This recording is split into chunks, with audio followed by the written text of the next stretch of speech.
ನಾವು 25 ಇಯರ್ಸಿಂದನೂ ಇಲ್ಲಿ ನಾವು ಸ್ಯಾರಿ ಪರ್ಚೇಸ್ ಮಾಡ್ತಾ ಇದ್ದೀವಿ. ನಮ್ಮ ಮಗಳನ್ನ ಕೊಪ್ಪಳಕ್ಕೆ ಕೊಟ್ಟಿದ್ವಲ್ವಾ, ಈ 20+10 ಅಂತ ಆಫರ್ ಅಂದ ತಕ್ಷಣ ನಾವು ಇನ್ಫಾರ್ಮ್ ಮಾಡಿದ್ವಿ. ಅವ್ರ ತಕ್ಷಣ ಬಂದು ಇದೆಲ್ಲ ನೋಡೋಕ್ಕೆ ಅಂತ ಬಂದು ಪರ್ಚೇಸ್ ಮಾಡಿರೋದು ಇಷ್ಟೊಂದು ಸೀರೆನ. ನೀವು ಕೊಪ್ಪಳದಿಂದ ಬಂದಿರೋದು ಬಂದು ಅಮ್ಮನ ಮನೆ ಫುಲ್ ಖುಷಿ ಆಯಿತು. ಸ್ಪೆಷಲ್ ಡಿಸ್ಕೌಂಟ್ ಕೊಟ್ಟಿದ್ದಾರೆ. ಇಷ್ಟೊಂದು ಸೀರೆ ಎಲ್ಲ ಸಿಕ್ಕಿದಾವೆ ನೋಡ್ರಿ.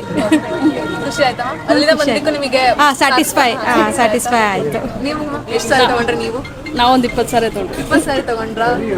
ನೀವು ಎಷ್ಟು ಸಾರಿ ತಗೊಂಡ್ರಿ? ಇದ್ರಲ್ಲೇ ಇಲ್ಲ ಇಷ್ಟು ಸಾರಿ ಎಲ್ಲರೂ ತಗೊಂಡ್ರಿ. ಓಕೆ, ಎಲ್ಲರಿಗೂ ಕಲೆಕ್ಷನ್ಸ್ ಇಷ್ಟ ಆಯ್ತಾ? ಆಯ್ತು. ಅಂದ್ರೆ ಇಷ್ಟ ತಗೊಂಡಿದ್ದಾವೆ, ಚೆನ್ನಾಗಿಲ್ಲ ಬಂದ ಆ ಥರ ಇಲ್ಲ, ಬಂದಿದ್ದಕ್ಕೂ ವರ್ತ್ ಅನಿಸ್ತು. ಸ್ಪೆಷಲ್ ಡಿಸ್ಕೌಂಟು ಇದೆ, ನಮಗೂ ವರ್ತ್ ಅನಿಸ್ತು. ಎಲ್ಲ ಚೆನ್ನಾಗಿದೆ. ಸ್ಟಾಫ್ ಎಲ್ಲ ಚೆನ್ನಾಗಿ ಚೆನ್ನಾಗಿ ತೋರಿಸ್ತಾರೆ, ಕೋಪ್ರೇಟ್ ಚೆನ್ನಾಗಿ ಮಾಡ್ತಾರೆ. ಫುಲ್ ಖುಷಿ ಆಯಿತು. Thank you. ನೋಡಿದ್ರಲ್ಲ, ಇಷ್ಟೊಂದು ಸ್ಯಾರೀಸ್ ಪರ್ಚೇಸ್ ಆಗ್ತಿದೆ. ಸೊ ಇನ್ನು ನಾಳೆ ಕೂಡ ಆಫರ್ ಇದೆ, 24th ಸಂಡೇ. ಮಿಸ್ ಮಾಡದೆ ನಾಳೆ ವಿಸಿಟ್ ಮಾಡಿ ಆ್ಯಂಡ್ ಈ ಆಫರ್ನ ನಿಮ್ದಾಗಿಸ್ಕೊಳ್ಳಿ.